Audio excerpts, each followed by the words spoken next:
സ്വാഗതം out of ഫോക്കസിലേക്ക്. Lok Sabha തെരഞ്ഞെടുപ്പിന് മുൻപുള്ള ഏറ്റവും പ്രധാനപ്പെട്ട രാഷ്ട്രീയ വിഷയമായി ഇപ്പോൾ CAA മാറുകയാണ്. ഇന്നലെ വിജ്ഞാപനം ഇറങ്ങിയതിന് പിന്നാലെ ഇന്നിപ്പോൾ കേന്ദ്രം പൗരത്വം സമർപ്പിക്കാനുള്ള അല്ലെങ്കിൽ പൗരത്വത്തിന് അപേക്ഷിക്കാനുള്ള വെബ് പോർട്ടൽ കൂടി പുറത്തിറക്കി കഴിഞ്ഞിട്ടുണ്ട്. ഇതിനെതിരെ രാജ്യവ്യാപകമായി വലിയ പ്രതിഷേധം ഇന്നലെ മുതൽ തന്നെ ആരംഭിച്ചു കഴിഞ്ഞിട്ടുണ്ട്. ഇന്നും പലയിടങ്ങളിൽ ഉണ്ടായ പ്രതിഷേധങ്ങൾ അക്രമാസക്തമാകുന്നതും നമ്മൾ കണ്ടു. വർഗീയ ധ്രുവീകരണത്തിലൂടെ രാഷ്ട്രീയ ലാഭം കൊയ്യാനാണ് കേന്ദ്രത്തിന്റെ ശ്രമമെന്നാണ് പ്രധാന പ്രതിപക്ഷ പാർട്ടി നേതാക്കളെല്ലാം ആരോപിക്കുന്നത്. മുസ്ലിം ലീഗ് ഇതിനോടകം തന്നെ ചട്ടം സ്റ്റേ ചെയ്യണമെന്നാവശ്യപ്പെട്ടുകൊണ്ട് സുപ്രീം കോടതിയിൽ ഹർജി നൽകുകയും ചെയ്തിട്ടുണ്ട്. നമ്മൾ നേരത്തെ തന്നെ പലപ്പോഴായി പറഞ്ഞിരുന്നു, ലോക്സഭാ തെരഞ്ഞെടുപ്പിന് മുൻപ് എന്തോ വലുത് ഒരു സംഭവം നടക്കാൻ പോകുന്നു എന്ന്. അങ്ങനെ ഒരു പ്രതീതി ഉണ്ടായിരുന്നു. അതിപ്പോൾ യാഥാർത്ഥ്യമായിരിക്കുകയാണ്. കേന്ദ്രത്തിനെതിരായ എല്ലാ വിമർശനങ്ങളും വിവാദങ്ങളും എല്ലാം മറച്ചുകൊണ്ട് ഇപ്പോൾ CAA ആണ് രാജ്യത്തെ ഏറ്റവും പ്രധാനപ്പെട്ട ചൂടേറിയ ചർച്ചാ വിഷയം.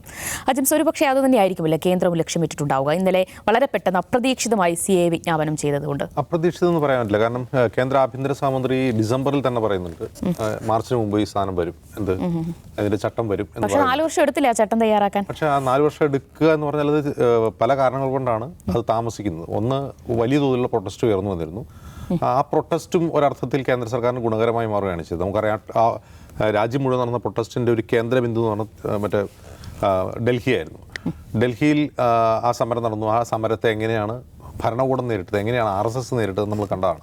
ഗോലി മാരോ സാലോംകോ എന്നുള്ള മുദ്രാവാക്യം ഉയർന്നു. അത് പിന്നീട് ഒരു കലാപമായി മാറി. ആ കലാപത്തിൻ്റെ ഇരകളായ ആളുകളെ തന്നെ UAPA ചാർത്തി ജയിലിലടച്ചു. അവരിപ്പോഴും പുറത്തിറങ്ങിയിട്ടില്ല. ആ സമരങ്ങളിൽ പോയി പങ്കെടുത്ത് പ്രസംഗിച്ച ആളുകൾ പോലും ഇപ്പോഴും ജയിലിലാണ്. ഒരു ഉദാഹരണം ഉമർ ഖാലിദ് ഇപ്പോഴും ജാമ്യത്തിന് വേണ്ടി കോടതിയിൽ തേടി നടക്കുകയാണ്. അപ്പോൾ ആ CAA എന്ന നിയമം കൊണ്ടുവരിക, അത് പാർലമെൻറ്റിൽ പാസ്സാക്കുക, അതിനെതിരെ ഉയരുന്ന പ്രക്ഷോഭങ്ങൾ പോലും അവർക്ക് ഗുണകരമായിട്ടാണ് വന്നത്. അവരതിനെ വിഘടനത്തിന് വേണ്ടിയുള്ള, വിഭജനത്തിന് വേണ്ടിയുള്ള ആയുധമാക്കി അതിന് മാറ്റുകയാണ് ചെയ്തത്.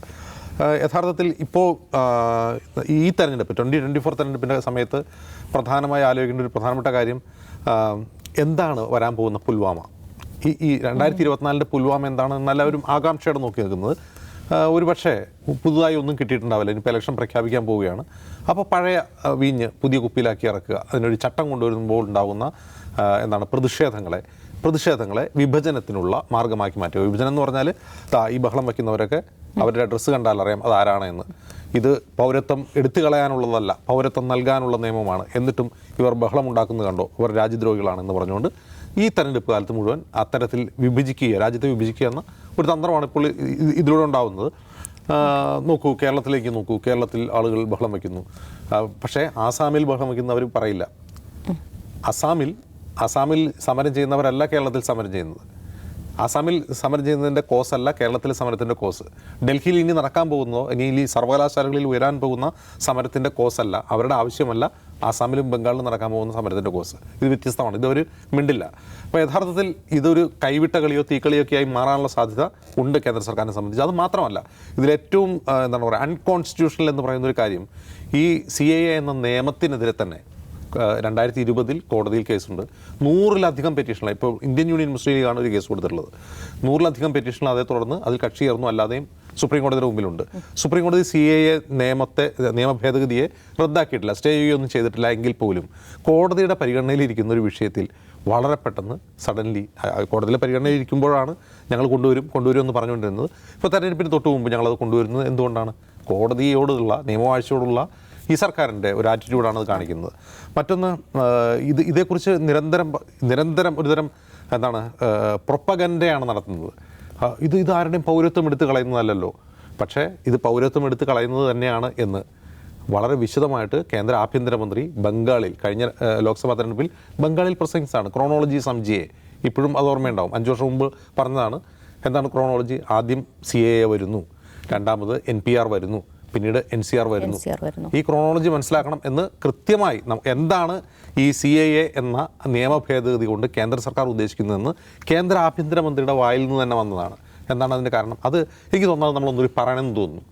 കാരണം ഇനിയിപ്പോൾ ഇന്ന് രാത്രി നടക്കാൻ പോകുന്ന അല്ലെങ്കിൽ ഇന്ന് രാത്രി നടക്കുന്ന ടെലിവിഷൻ ചർച്ചകളിൽ കേന്ദ്ര സർക്കാരിനെ പ്രതിനിധീകരിക്കുന്ന ആളുകൾ എന്ന് പറയുന്നത് ഇത് ആരുടെയും പൗരത്വം എടുത്തു കളയുന്നതല്ല, ഇത് ആളുകൾ മണ്ടന്മാരാക്കാൻ വേണ്ടി വേറെ പ്രശ്നം ഉണ്ടാക്കാൻ വേണ്ടി LDF UDF കൂടെ സമരം ചെയ്യുന്നതാണ്. ഇന്ന് കെ സുരേന്ദ്രനും പറഞ്ഞിട്ടുണ്ടായിരുന്നത്. അപ്പോൾ അത് നമ്മളൊന്നുകൂടി പറയണം, അത് ആളുകൾക്ക് മനസ്സിലാവുന്ന രീതിയിൽ പറയണം. എന്തുകൊണ്ടാണ് സിറ്റിസൺഷിപ്പ് അമെൻമെൻറ്റ് ആക്ട് ഭരണഘടനാ വിരുദ്ധമാവുന്നതെന്ന് വെച്ചാൽ അത് ഭരണഘടന ആർട്ടിക്കിൾ 14 വിരുദ്ധമാണ്. അതായത് ഇന്ത്യൻ പൗരത്വം എന്ന് പറയുന്നത് ഏതെങ്കിലും മതത്തിൻ്റെ അടിസ്ഥാനത്തിൽ നിശ്ചയിക്കുന്ന ഒന്നല്ല. 2, സർക്കാർ ഈ നിയമഭേദഗതിക്ക് കാരണമായി പറയുന്നത് അഫ്ഗാനിസ്ഥാൻ, പാകിസ്ഥാൻ, ബംഗ്ലാദേശ് എന്നീ രാജ്യങ്ങളിൽ നിന്ന് മതപീഡനം മൂലം ഇന്ത്യയിലേക്ക് പലായനം ചെയ്ത ആളുകൾക്ക് പൗരത്വം കൊടുക്കാനുള്ള നിയമമാണ് എന്നാണ്. അപ്പോൾ എന്തുകൊണ്ട് ഈ പാകിസ്ഥാൻ, ബംഗ്ലാദേശ്, അതുപോലെ അഫ്ഗാനിസ്ഥാൻ എന്നിവിടങ്ങളിൽ നിന്ന് വരുന്ന ഒരു പ്രത്യേക മതവിഭാഗങ്ങൾക്ക് മാത്രം കൊടുക്കുന്നു? അവിടെ നിന്ന് ഇതേ മതപീഡനം വഴി തന്നെ വരുന്ന മറ്റാളുകളുമുണ്ട്. ഇപ്പോൾ ഉദാഹരണത്തിന് പാകിസ്ഥാനിൽ നിന്ന് മതപീഡനത്താൽ തന്നെ ഇന്ത്യയിലേക്ക് പലായനം ചെയ്ത അഹമ്മദിയ വംശജരുണ്ട്. അവരെ പാകിസ്ഥാൻ ബഹുഭൂരിഭാഗം വരുന്ന പാകിസ്ഥാനികൾ അവർ മുസ്ലിങ്ങളായി കാണുന്നില്ല, പക്ഷെ നമ്മളൊക്കെ മുസ്ലിങ്ങളായിട്ടാണ് അവർ കാണുന്നത്. ഹജാറകൾ അഫ്ഗാനിസ്ഥാനിൽ അവർ മുസ്ലിങ്ങളാണ്, പക്ഷേ അഫ്ഗാനിസ്ഥാനിൽ അവർ മതപീഡനം നേരിടുന്നുണ്ട്. ഇനി അതൊക്കെ പോട്ടെ, അതെല്ലാം പോട്ടെ. ശ്രീലങ്ക എന്ന് പറയുന്നത് നമ്മുടെ അയൽരാജ്യമാണല്ലോ. ശ്രീലങ്ക എന്ന അയൽരാജ്യത്ത് ഏറ്റവും കൂടുതൽ പീഡനം നേരിട്ടവരാണ് അവിടുത്തെ തമിഴ് വംശജരായ ഹിന്ദുക്കൾ. അവർക്ക് പൗരത്വം കൊടുക്കണ്ടേ? എന്തുകൊണ്ട് കൊടുക്കുന്നില്ല? മ്യാൻമർ നമ്മുടെ അയൽരാജ്യമാണ്. മ്യാൻമറിൽ നിന്ന് വംശഹത്യ ഭയന്ന് അവിടെ നിന്ന് പലായനം ചെയ്ത ആളുകളാണ് റോഹിംഗ്യകൾ. അവർ മുസ്ലിങ്ങളായതുകൊണ്ട് അവർക്ക് പൗരത്വം കൊണ്ട്. അപ്പോൾ ഈ നിയമത്തിൻ്റെ നിയമരൂപീകരണത്തിന് ഒരു തരത്തിലുള്ള ധാർമ്മികമോ രാഷ്ട്രീയമോ ആയ നിലനിൽപ്പില്ല. അതിൻ്റെ രൂപീകരണ ലക്ഷ്യം തന്നെ വിഭജനം ഉണ്ടാക്കുക എന്നുള്ളതാണെന്ന് വ്യക്തമാണ് CAയുടെ കാര്യത്തിൽ. ഇനി NPRഉം NCRഉം എന്താണ്? National population registry, national registry of citizen. അതായത് നമ്മുടെ രാജ്യത്തെ ജനസംഖ്യയ്ക്ക് ഒരു രജിസ്ട്രേഷൻ, പൗരത്വത്തിന് മറ്റൊരു രജിസ്ട്രേഷൻ. എന്തുകൊണ്ടാണ് അങ്ങനെ വരുന്നത്? അതിനർത്ഥം നമ്മുടെ രാജ്യത്ത് ധാരാളം ഇല്ലീഗൽ മൈഗ്രൻസ് ഉണ്ട്. നമ്മൾ അമേരിക്കയിലൊക്കെ കാണുന്നത് പോലെ പൗരത്വം കാക്ഷിക്കുന്ന ധാരാളം ആളുകൾ ഇന്ത്യയിലുണ്ട് എന്നാണ്. എങ്ങനെയാണ് നമ്മുടെ രാജ്യത്ത് ഇങ്ങനെ ഇല്ലീഗൽ മൈഗ്രൻസ് വന്നത്? എങ്ങനെയാണ്? 2014 വരെ ഇങ്ങനെ ഇല്ലീഗൽ മൈഗ്രൻസ് ആയിട്ട് വരുന്നവർക്ക് പൗരത്വം കൊടുക്കുന്നതാണ് ഈ CA പറയുന്നത്. അപ്പോൾ നമ്മുടെ അതിർത്തികളൊക്കെ ഇങ്ങനെ തുറന്നെടുക്കണം, ആളുകൾ ഇങ്ങനെ വന്നുകൊണ്ടേയിരിക്കുകയാണ്. അതിനൊരു കണക്ക് വേണ്ടേ? അവരെവിടെ നിന്ന് വന്നു എന്നറിയണ്ടേ? അവരുടെ കൺട്രി ഓഫ് ഒറിജിൻ ഏതാണെന്ന് അറിയണ്ടേ? ഇതൊന്നും അറിയാതെ എങ്ങനെയാണ് നമ്മൾ നിയമം നടപ്പാക്കുക, പൗരത്വം കൊടുക്കുക? അങ്ങനെ പൗരത്വം കൊടുത്താൽ നമ്മൾ ആർക്കൊക്കെ കൊടുക്കേണ്ടി വരും, ആരൊക്കെ ഒഴിവാക്കേണ്ടി വരും? ഇതിലെന്തെങ്കിലും വ്യക്തതയുണ്ടോ? ഒന്നാമത്തെ കാര്യം, നമ്മുടെ രാജ്യത്ത് മൈഗ്രൻസ് ഉണ്ടായിട്ടുണ്ട്. ആ മൈഗ്രൻസ് എന്ന് പറഞ്ഞാൽ പല രീതിയിൽ അയൽ രാജ്യങ്ങളിൽ നിന്ന് പലായനം ചെയ്തു പോകുന്നുണ്ട്. അതിലേറ്റവും പ്രധാനപ്പെട്ടത് ബംഗ്ലാദേശിൽ നിന്നാണ്. ബംഗ്ലാ വിമോചനം അത് ഇന്ത്യ മുൻകൈ എടുത്ത് നടത്തിയ സാധനമാണ്. പാകിസ്ഥാനിൽ നിന്ന് ബംഗ്ലാദേശ് എന്ന് പറയുന്ന രാജ്യത്ത് രൂപപ്പെടുത്തിയത് ഇന്ത്യയാണ്. ഇന്ത്യ മുൻകൈ എടുത്ത് ചെയ്ത കാര്യമാണ്. ആ സമയത്ത് ധാരാളം ആളുകൾ ബംഗ്ലാദേശിൽ നിന്ന് ഓടിപ്പോന്നിട്ടുണ്ട്. അതിൽ ദലിതുകളായ ഹിന്ദുക്കളുണ്ട്, മുസ്ലിങ്ങളുമുണ്ട്. ഒരു അതിൽ ആർക്കും തർക്കമൊന്നുമില്ല. അവർ വന്നിട്ടുള്ളതാണ്, അവരെ നമ്മൾ സ്വീകരിച്ചിട്ടുള്ളതാണ്. അവർ അസം പോലുള്ള വടക്കുകിഴക്കൻ സംസ്ഥാനങ്ങളിലുണ്ട്. മറ്റൊരു പ്രധാനപ്പെട്ട കാര്യം, ഈ ഇന്ത്യ, ബംഗ്ലാദേശ്, മ്യാൻമർ തുടങ്ങിയ രാജ്യങ്ങളെല്ലാം ബ്രിട്ടീഷ് കോളനികളായിരുന്നു. അപ്പോൾ ബ്രിട്ടീഷുകാരുടെ കാലത്ത് ഇവരിൽ പലരും കുടിയേറ്റ തൊഴിലാളികളായിട്ട് ഇന്ത്യയിലേക്ക് വന്നിട്ടുണ്ട്. ഇന്ത്യയിൽ നിന്ന് പലരും അവിടെയും പോയിട്ടുണ്ട്. കേരളത്തിൽ നിന്ന് പോലും റംഗൂൺ എന്നറിയപ്പെടുന്ന ബർമയിലുണ്ടായിരുന്ന ആളുകളുണ്ട്. അപ്പോൾ ഇത്തരം ആളുകളെല്ലാം പരസ്പരം ഇടകലർന്ന് നിൽക്കുകയാണ്. ഇപ്പോൾ ഇന്ത്യ സ്വാതന്ത്ര്യം കിട്ടി, അവർ ചിലർ തിരിച്ചു പോയിട്ടുണ്ടാകും, ചിലർ അവിടെ തന്നെ ഉണ്ടാകാം. അങ്ങനെ പല രീതിയിൽ പ്രശ്നങ്ങളുണ്ട്. പക്ഷേ ബംഗ്ലാദേശിൽ നിന്ന് കടന്നു വന്ന ആളുകൾക്ക് പൗരത്വം കൊടുക്കണോ വേണ്ടതെന്ന് നമുക്ക് തീരുമാനിക്കാവുന്നതാണ്. അവിടെ വന്നിട്ടുണ്ടെങ്കിൽ ഇപ്പോൾ ഏതാണ്ട് അവർ വന്നിട്ടുണ്ടെങ്കിൽ തന്നെ അവരിപ്പോൾ 50 വർഷമായിട്ട് 50 വർഷത്തിലധികമായി അവിടെ താമസിക്കുന്നവരാണ്. അവർക്ക് അവരുടെ കുട്ടികളുണ്ടാവും, അവരുടെ കുട്ടികളൊക്കെ ആയിട്ടുണ്ടാവും. അപ്പോൾ സ്വാഭാവികമായിട്ട് അവർക്ക് നാച്ചുറലൈസേഷൻ പ്രോസസ്സിലൂടെ അവർക്ക് പൗരത്വം കിട്ടാവുന്നതാണ്. അപ്പോൾ അങ്ങനെയുള്ള കാര്യങ്ങൾ ചിന്തിക്കാം. ഇത് വ്യക്തമായി തന്നെ CA നിയമം വ്യക്തമായി തന്നെ ഇങ്ങനെ മതപരമായി വിഭജിക്കുന്നു. മറ്റൊന്ന് പോപ്പുലേഷൻ രജിസ്ട്രിയും നാഷണൽ രജിസ്ട്രി ഓഫ് സിറ്റിസൺ, ഇത് രണ്ടും രണ്ടാണ് എന്ന് വരുന്നതോടുകൂടി ഇന്ത്യൻ പോപ്പുലേഷനിലെ ഒരു വിഭാഗം ആളുകളെങ്കിലും പൗരത്വമില്ലാത്ത എന്നാൽ ഇന്ത്യയിലെ താമസക്കാരായി മാറുകയാണ്. അത് കൃത്യമായി ഡിഫൈൻ ചെയ്യണം. അഭയാർത്ഥികളായി മാറുമ്പോൾ വേറെ പ്രശ്നമുണ്ട്. അഭയാർത്ഥികൾ എന്നൊരു സ്റ്റാറ്റസ് ഇന്ത്യയിലില്ല. ലോകത്തെ റെഫ്യൂജി കൺവെൻഷൻ പ്രോട്ടോക്കോളിൽ ഇന്ത്യ ഒപ്പുവെച്ചിട്ടില്ല. ലോകത്ത് അഭയാർത്ഥികളെ സ്വീകരിക്കാത്ത ഒരു രാജ്യമാണ് ഇന്ത്യ. അപ്പോൾ ഈ നിയമത്തിൽ പോലും റെഫ്യൂജീസ് എന്ന വാക്കല്ല ഉപയോഗിക്കുന്നത്, ഇല്ലീഗൽ മൈഗ്രൻസ് എന്നാണ്. അതും വലിയ പ്രോബ്ലമാറ്റിക്കാണ്. റെഫ്യൂജീസ് എന്ന് പറഞ്ഞാൽ എന്താണ്? അഭയം തേടി വരുന്നവരാണ്. പല കാരണങ്ങളാൽ, രാഷ്ട്രീയ കാരണങ്ങളാൽ, മതപരമായ പീഡനങ്ങളാൽ പലായനം ചെയ്ത് നമ്മുടെ രാജ്യത്തേക്ക് അഭയം തേടി വരുന്നവരാണ്. ഇതിൽ ഈ നിയമത്തിൽ പോലും ഉപയോഗിക്കുന്ന ഇല്ലീഗൽ മൈഗ്രൻസ് എന്നാണ്. എന്താ ഇല്ലീഗൽ മൈഗ്രൻസ്? മൈഗ്രൻറ്റ് എന്ന വാക്കും റെഫ്യൂജി എന്ന വാക്കും അർത്ഥതലത്തിൽ വലിയ വ്യത്യാസമുള്ളതാണ്. മൈഗ്രൻസ് എന്താണ്? ജോലി തേടി പല സ്ഥലത്ത് പുതിയ ജീവനോപാധി തേടി കുടിയേറുന്ന ആളുകളാണ്. റെഫ്യൂജീസ് അങ്ങനെയല്ല, ജീവനം കൊണ്ട് രക്ഷപ്പെട്ടു വരുന്നവരാണ്. അപ്പോൾ റെഫ്യൂജി എന്ന വാക്ക് ഉപയോഗിക്കാൻ തന്നെ കാരണം ഇന്റർനാഷണൽ പ്രോട്ടോക്കോളിൽ ഇന്ത്യ ഒപ്പുവെക്കാത്തതുകൊണ്ടാണ്. അപ്പോൾ ഇത് ആർക്കാണ് ഈ പൗരത്വം കൊടുക്കുന്നത്, ആരെ ഉദ്ദേശിച്ചാണ് നിയമം എന്നുള്ള കാര്യത്തിലുള്ളൊരു അവ്യക്തത തുടരുകയാണ്. മാത്രമല്ല പ്രത്യക്ഷത്തിൽ തന്നെ ഇത് വിഭജനമുള്ളതാണ്. കേന്ദ്ര ആഭ്യന്തരമന്ത്രി തന്നെ പറയുകയാണ് ഇതിൻ്റെ ക്രോണോളജി മനസ്സിലാക്കണം. ആദ്യം CA നടപ്പാക്കും, അതിനുശേഷം NPR നടപ്പാക്കും, അതിനുശേഷം NCR കൊണ്ടുവരും. നമ്മുടെ സെൻസസ് ഇതുവരെ നടന്നിട്ടില്ല എന്ന് പറഞ്ഞാൽ 2021. അപ്പോൾ ഇത് അതേ ഉദ്ദേശത്തോടുകൂടിയാണെന്ന് തുറന്ന് പറയുമ്പോൾ സാഹചര്യത്തിൽ സ്വാഭാവികമായിട്ടും പ്രതിഷേധം വരും. പക്ഷേ നമ്മൾ കാണേണ്ട ഒരു കാര്യം, ഈ CAA പാർലമെൻറ്റിൽ പാസ്സാക്കിയ ആ സമയത്ത് ഉണ്ടായൊരു പ്രതിഷേധം ഇപ്പോൾ ഇല്ല. ഇപ്പോൾ നടക്കുന്നത് അസമിലും കേരളത്തിലേക്കാണ് കുറച്ച് പ്രതിഷേധം നടക്കുന്നത്. ഡൽഹിയിലും കുറച്ച് സമരം ഉണ്ടാവും. അതിനപ്പുറം ഒരു സമരത്തിലേക്ക് ഇറങ്ങുന്നില്ല ആരും. കാരണം ഇത് ഇവർ നടപ്പാക്കും. അതിനോട് താതാത്മ്യപ്പെടുകയാണ് ഇന്ത്യൻ ജനത എന്ന് തോന്നുകയാണ്. പക്ഷെ അങ്ങനെ താതാത്മ്യപ്പെടാൻ സാധ്യതയില്ല. കാരണം ഇപ്പോൾ സുപ്രീം കോടതിയിൽ ഒരു കേസ് നിൽപ്പുണ്ട്. ജനങ്ങൾ ഇന്ത്യൻ ജനത ഏറ്റവും ശക്തമായി ഈ നരേന്ദ്രമോദി ഭരണകൂടത്തിനെതിരെ രംഗത്തിറങ്ങിയത്, ജാതി മതഭേദമന്യേ രംഗത്തിറങ്ങിയത് ഈ വിഷയത്തിലാണെങ്കിൽ അത് ഇനിയും തുടരും. പക്ഷേ ഈ ഇലക്ഷൻ്റെ സമയത്ത് അത് ആർക്ക് ഗുണകരമാകും? ഭരണകൂടം എന്തിനു വേണ്ടിയായിരിക്കും അത് ഉപയോഗിക്കുക എന്നുള്ളത് മാത്രമാണ് പ്രശ്നം. യെസ് നിഷ, എന്തായാലും CAAയ്ക്ക് പിന്നാലെ ഇനി വരുന്ന ദിവസങ്ങളിൽ ഈ ലോക്സഭാ തെരഞ്ഞെടുപ്പ് പ്രചാരണ മേഖലയിൽ അതെന്തൊക്കെ ചലനങ്ങൾ ഉണ്ടാക്കാൻ സാധ്യതയുണ്ട്? അല്ല, ലോക്സഭാ തെരഞ്ഞെടുപ്പിൽ പരമാവധി ചലനം ഉണ്ടാക്കുക എന്നുള്ള ഉദ്ദേശത്തോടുകൂടിയാണ് സർക്കാർ ഇപ്പോൾ ഈ CAAയുടെ ചട്ടങ്ങൾ ഇപ്പോൾ കൊണ്ടുവരാൻ തന്നെ കാരണം. കഴിഞ്ഞ 4 വർഷമായിട്ട് ഇത് ഒരു ഫ്രീസറിൽ വെച്ചിട്ട് ഇപ്പോൾ എടുത്ത് കറക്റ്റ് ഇലക്ഷൻ്റെ സമയത്ത് ഉപയോഗിക്കുന്നത് ഇലക്ഷനിൽ ഇത് അജണ്ട സെറ്റ് ചെയ്യുന്നത് ഇതിന് ഗുണപ്പെടണമെന്ന് വിചാരിച്ചിട്ടാണ്.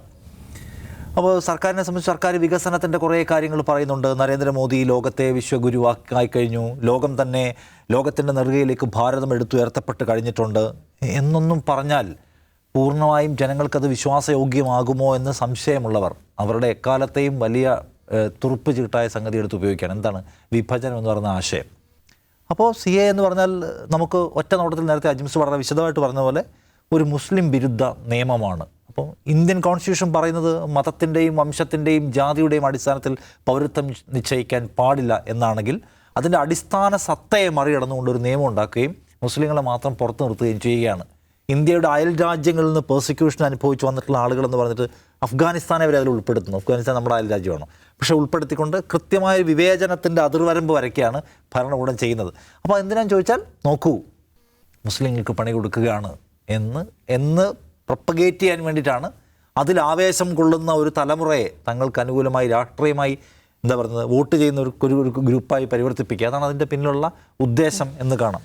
അപ്പോൾ നമ്മൾ കാണേണ്ട ഒരു സംഗതി, ഇതിപ്പോൾ ആളുകൾ യൂസ്ഡ് ആവുകയാണ്. ഇപ്പം മുസ്ലിം മൈനോറിറ്റിക്കെതിരായിട്ട് ഇന്ത്യയിൽ ഇപ്പോൾ എന്തും ചെയ്യാൻ പറ്റും. ദിവ്യ, എന്തും ചെയ്യാൻ പറ്റും. ഇപ്പം മുത്തലാഖ് നിയമം കൊണ്ടുവരുമ്പോൾ മോദി വലിയ വായിൽ വർത്താനം പറഞ്ഞ സംഗതിയാണ് മുത്തലാഖ് നിയമം. പക്ഷേ മുസ്ലിം ചെറുപ്പക്കാരായ യുവാക്കളെ മാത്രം ലക്ഷ്യമിട്ട് കൊണ്ടുവരുന്ന ഒന്നാണ്.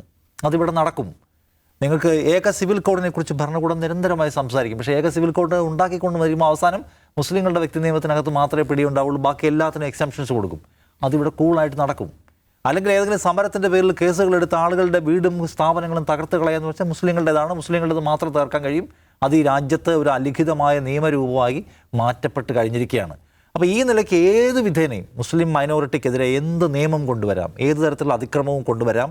അതിന് നിയമത്തിൻ്റെ പിൻബലം ഉണ്ടാവും. അല്ലെങ്കിൽ ഭരണകൂടം അത് ബലപ്രയോഗത്താൽ നടപ്പിലാക്കുമെന്നത് ഇന്ത്യയിൽ സാധാരണവൽക്കരിക്കപ്പെട്ട് കഴിഞ്ഞിട്ടുള്ള ഒരു സംഗതിയാണ്.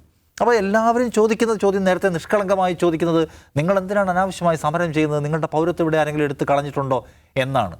ഇപ്പം നേരത്തെ പറഞ്ഞ പോലെ കുറച്ചങ്ങോട്ട് മുന്നോട്ട് പോകുമ്പോൾ അടുത്ത വരാൻ പോകുന്നത് NRC ആണ്, പൗരത്വ രജിസ്ട്രി. അത് വന്നു കഴിയുമ്പോൾ ഈ രാജ്യത്ത് ആരൊക്കെ നിൽക്കണം, ആരൊക്കെ പുറത്തേക്ക് പോകണമെന്ന കാര്യം തീരുമാനിക്കുന്നതിലേക്ക് സർക്കാർ കാര്യങ്ങളെ കൊണ്ടുപോകണം. അങ്ങനെ ഇരിക്കുമ്പോൾ അപ്പോഴും ആളുകൾ വിചാരിക്കുന്നത്, ഒരു കൂട്ടം ആളുകൾ വിചാരിക്കുന്നത് മുസ്ലിങ്ങളുടെ മാത്രം പ്രശ്നമാണല്ലോ, മുസ്ലിങ്ങൾ മാത്രം പുറത്തേക്ക് പോകാൻ പോകുന്നത്. ഇപ്പം ദിവ്യ ഒരു നോൺ മുസ്ലിമാണ്. അപ്പോൾ ദേശീയ പൗരത്വ രജിസ്റ്റർ വരുമ്പോൾ ദിവ്യ പൗരത്വം തെളിയിക്കേണ്ടി വരുന്നു ഒരു നില വരും. അപ്പോൾ നിങ്ങൾ കുറച്ച് ഡോക്യുമെൻറ്റ്സ് പ്രസൻറ്റ് ചെയ്യണം സർക്കാരിൻ്റെ മുമ്പിൽ. ഒന്നാമത് ഇപ്പോൾ ഉള്ള നിലവിലുള്ള പല പാസ്പോർട്ട് അടക്കമുള്ള സംഗതികളൊന്നും പൗരത്വത്തിൻ്റെ ചിഹ്നമല്ല എന്ന് സർക്കാർ വ്യക്തമാക്കിയിട്ടുണ്ട്. അപ്പോൾ നിങ്ങൾ കൊടുക്കുന്ന രേഖയ്ക്കകത്ത് കുത്തും കോമയും സ്പെല്ലിംഗ് മിസ്റ്റേക്കും ഒക്കെ ഉണ്ടെങ്കിൽ നിങ്ങളുടെ പൗരത്വം കുഴപ്പത്തിലാവുകയാണ്. ദിവ്യ ദിവാകരൻ്റെ പൗരത്വം കുഴപ്പത്തിലാവും. അപ്പോൾ പിന്നെ നിങ്ങൾക്കുള്ള പ്രശ്നം എന്താ? നിങ്ങളൊരു അപ്പലേറ്റ് അതോറിറ്റിയെ സമീപിച്ച് ഞാൻ ഇന്ത്യക്കാരനാണെന്ന് സ്ഥാപിക്കാൻ ശ്രമിക്കണം. അപ്പോൾ രേഖ മൊത്തം പ്രശ്നമാണല്ലോ. അപ്പോൾ പിന്നെ ദിവ്യ എന്ത് ചെയ്യേണ്ടി വരും? അഫ്ഗാനിസ്ഥാനിലായിരുന്നു എൻ്റെ അച്ഛനും അമ്മയും. അവർ റിലീജിയസ് പെർസിക്യൂഷൻ അനുഭവിച്ചിട്ട് ഓടി വന്നതാണ് സാർ, തരണം. ഞാൻ ഇന്ത്യക്കാരനല്ല, ഞാൻ റിലീജിയസ് പെർസിക്യൂഷൻ അനുഭവിച്ച് അഫ്ഗാനിസ്ഥാനിൽ നിന്നോ പാകിസ്ഥാനിൽ നിന്നോ ഓടി വന്നതാണ് എന്ന് നിങ്ങൾ എഴുതി കൊടുക്കുമ്പോൾ നിങ്ങൾക്ക് പൗരത്വം കിട്ടും. ആ നിലയ്ക്ക് എല്ലാ വിഭാഗം മനുഷ്യരെയും ഇത് കുഴപ്പത്തിലാക്കാൻ പോവാണ്. അസമിൽ ഈ പൗരത്വം കിട്ടിയെന്നിരിക്കട്ടെ, എനിക്ക് തോന്നുന്നതാണ് ശരിയല്ല എന്ന് പറഞ്ഞാൽ എനിക്ക് ഒബ്ജക്ഷൻ റൈസ് ചെയ്യാം. ഏതെങ്കിലും ഒരു മനുഷ്യന് പറയാം, ദിവ്യ പാകിസ്ഥാനിൽ വന്നതാണെന്ന് അങ്ങനെ പറയുന്ന ആരായിരിക്കുമെന്ന് വിചാരിക്കുക. ഇവിടെ ഒരാൾക്ക് പൗരത്വം കൊടുക്കുകയാണ്, അവർക്ക് കൊടുക്കരുത് എന്ന് ആരായിരിക്കും ഭാവി ഇന്ത്യയിൽ പറയാൻ പോകുന്നത് വിചാരിക്കുക. അത് നിങ്ങൾ ആലോചിച്ച് നോക്കുക. അസമിൽ നടപ്പിലാക്കിയപ്പോൾ എത്ര മനുഷ്യർ പുറത്തു പോയെന്നറിയോ? 1 കോടിയിലധികം ആളുകൾ പുറത്തുപോയി. പിന്നെയും സർക്കാർ RSSൻ്റെ ഒക്കെ നേതാക്കന്മാരൊക്കെ ആയിട്ട് വീണ്ടും നടത്തി. 19 ലക്ഷം പേര് ഔട്ടായിപ്പോയി. ഈ ഔട്ടായിപ്പോയ 19 ലക്ഷം പേരിൽ എത്ര മുസ്ലിങ്ങളുണ്ടായിരുന്നു നിങ്ങൾ കൂടുന്നുണ്ടോ? 5 ലക്ഷം പേര്. 14 ലക്ഷം പേരും ആരായിരുന്നു? ഹിന്ദുക്കളായിരുന്നു.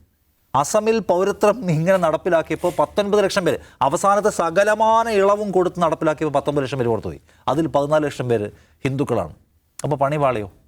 അപ്പോഴാണ് മുസ്ലിങ്ങളല്ലാത്തവർക്ക് ഇളവ് എന്ന് പറയുന്ന പുതിയ സംഗതി കൊണ്ടുവരുന്നത്. എന്ന് വെച്ചാൽ അവിടുന്ന് ഇവിടുന്നൊക്കെ വന്നിട്ടുള്ള നോൺ മുസ്ലിം ആയിട്ടുള്ള മുഴുവൻ പേർക്കും 6 ജാതി മതവിഭാഗങ്ങളെ പറയുന്നുണ്ട്, അവർക്കെല്ലാവർക്കും പൗരത്വം. ഇവിടെ 6 മാസം 6 വർഷം താമസിച്ചാൽ മാത്രം മതി. മുസ്ലിങ്ങളാണെങ്കിൽ നോ വേ, അവർക്ക് കൊടുക്കാൻ പറ്റില്ല എന്ന സംഗതി കൊണ്ടുവരുന്നത്. അപ്പോൾ ഈ പൗരത്വം രജിസ്ട്രി എന്ന് പറഞ്ഞ ഏർപ്പാട് ഇന്ത്യയിൽ ആകമാനം ഈ വിധത്തിൽ നടപ്പിലാക്കിയാൽ അതിൻ്റെ എഫക്റ്റഡ് പാർട്ടീസ് മുസ്ലിങ്ങൾ മാത്രമായിരിക്കും. ലക്ഷ്യം മുസ്ലിങ്ങളാണ്. ഇനി അതിനകത്ത് എന്തൊക്കെ തരത്തിലുള്ള ഇളവുകൾ വെച്ചിട്ടാണ് കൊണ്ടുവരാമെന്നതിനെ അടിസ്ഥാനപ്പെടുത്തി കൂടിയിരിക്കും അത്. എന്നാലും ഇന്ത്യയെ സംബന്ധിച്ച് അതിൻ്റെ ചരിത്രത്തിലെ ഏറ്റവും അപകടകരമായ ഒരു സന്ധിയെ അത് അഭിമുഖീകരിക്കാൻ പോവുകയാണ്. ഇപ്പം ഇസ്രായേലിലൊക്കെ ഉള്ളത് ബിൽ ഓഫ് റിട്ടേണീസോ അങ്ങനെ സംഗതി കൊണ്ടുവന്ന് നമുക്ക് അറിയാം. ഈ ന്യൂറംബർഗ് നിയമങ്ങളെക്കുറിച്ച് അറിയാം, ഹിറ്റ്ലറിൻ്റെ കാലത്ത് കൊണ്ടുവന്നു. അതുണ്ടാക്കിയിട്ടുള്ള വംശഹത്യയുടെ ഒരു വലിയ എന്താ പറയുന്നത് എപ്പിസോഡിനെ കുറിച്ച് നമുക്കറിയാം. അതിലേക്ക് വേണമെങ്കിൽ സഞ്ചരിക്കാൻ കഴിയുന്നത് എന്ന് പറയാം, സഞ്ചരിക്കുമെന്ന് നമ്മളെ ഭയപ്പെടുത്തുന്ന ഒരു സംഗതിയാണ് ഇത്. സുപ്രീം കോടതിയുടെ മുമ്പിൽ ഇതുണ്ട്. സുപ്രീം കോടതി ഇപ്പോൾ ഒരു നിയമമാണ്. ആ നിയമത്തെ സുപ്രീം കോടതി ഒറ്റയടിക്ക് കയറി സ്റ്റേ ചെയ്യുമെന്ന് ചോദിച്ചാൽ സാധാരണ കോടതി നിയമങ്ങളെ അങ്ങനെ സ്റ്റേ ചെയ്യുന്ന ഒരു പതിവുണ്ടെന്ന് അറിയില്ല. നിയമത്തിൻ്റെ അടിസ്ഥാന സംഗതികൾ എന്താണ്, നിയമപരമായിട്ടുള്ള അതിൻ്റെ സാധ്യതകൾ എന്താണ്, അതൊക്കെ കീറി മുറിച്ച് പരിശോധിക്കുക. ഫൈനലി ഈ നിയമം വാലിഡ് ഓർ ഇൻവാലിഡ്, കോൺസ്റ്റിറ്റ്യൂഷനിൽ നിൽക്കുന്നതാണോ അല്ലയോ എന്നാണ് എനിക്ക് സുപ്രീം കോടതി പറയാം. ഇടയ്ക്ക് കയറി കോടതി സ്റ്റേ ചെയ്യുമെന്നറിയില്ല. അന്ന് കോടതി സ്റ്റേ ചെയ്യാൻ തയ്യാറായില്ലല്ലോ. അപ്പോൾ ഗവൺമെൻറ്റിനെ സംബന്ധിച്ചുള്ള കോൺഫിഡൻസ് അതാണ്. പക്ഷേ എനിവേ ഇതൊരു തെരഞ്ഞെടുപ്പ് കാലത്ത് 2 സംഗതിയുണ്ട്. ഒന്ന് ഒരുതരം എന്താ പറയുക ഫിയർ ഉണ്ടാക്കുക ആളുകൾക്കിടയിൽ, ഒരു പ്രത്യേകിച്ച് മൈനോറിറ്റിക്കിടയിൽ ഭയങ്കരമായ ഭയം ഉണ്ടാക്കുക. ഞങ്ങളുടെ പൗരത്വം അപകടത്തിലാവാൻ പോകണം. ആ ഫിയർ ഭയങ്കര പൊളിറ്റിക്കലി ഗുണപ്പെടുന്ന സംഗതിയാണ്. അപ്പോൾ പൗരത്വം സംശയിക്കപ്പെടുമോ, ഇതിന് പുറത്താക്കിയാൽ ആര് സ്വീകരിക്കും, എവിടേക്ക് പോകും എന്ന പ്രശ്നമുണ്ട്. അപ്പോൾ ആ ഒരു ഫിയർ. ഡീപ്പോർട്ടേഷൻ എന്ന പരിപാടി ഇതിലില്ല. ഇല്ല. അതായത് ലോകത്തെവിടെയെങ്കിലും ഇല്ലീഗൽ മൈഗ്രൻസിനെ തടവിലാക്കി അവരുടെ രാജ്യത്തേക്ക് തിരിച്ചയക്കുകയാണ്. ഇപ്പോൾ ഇന്ത്യയിലുള്ള ഇല്ലീഗൽ മൈഗ്രൻസ് എന്ന് കരുതുക, അവരെ എങ്ങോട്ട് കയറ്റി അയക്കും? അല്ല, അവരെ എന്ത് ചെയ്യും? ഡിറ്റൻഷൻ സെന്റർ ആക്കുന്നു. എത്ര കോടി ജനങ്ങൾ എങ്ങനെയാക്കും? അല്ലെ, ഡിറ്റൻഷൻ സെന്ററിന് വേറെ പ്രശ്നം കൂടിയുണ്ട്. അത് ഇത്തരം കോൺസെൻട്രേഷൻ ക്യാമ്പുകളായിരിക്കുമെന്ന് ഇന്ന് അറിയാതെ പറഞ്ഞത് കെ സുരേന്ദ്രൻ പറഞ്ഞോ, കേരളത്തിൽ കോൺസെൻട്രേഷൻ ജയിൽ ഉണ്ടാക്കി പിണറായി.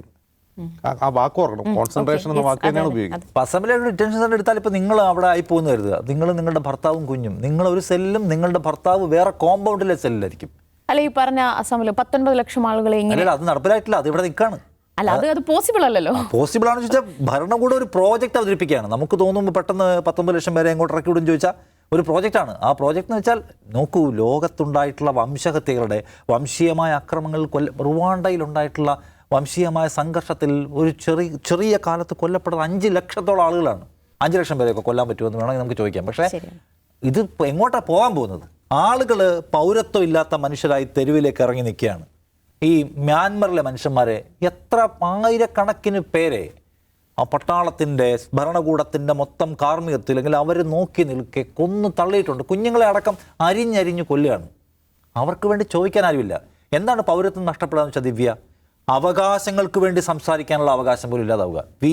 ഞങ്ങൾ ഹ്യൂമൻ ബീയിങ്സ് ആണ്, ഞങ്ങൾക്കിവിടെ അവകാശമുണ്ട്, ഞങ്ങൾക്കിവിടെ നിൽക്കാനുള്ള അവകാശമുണ്ട്, ഞങ്ങൾക്ക് ജസ്റ്റിസിനുള്ള അവകാശമുണ്ട്, സംസാരിക്കാനുള്ള അവകാശമുണ്ടല്ലോ, അതുകൂടി ഇല്ലാതാവും.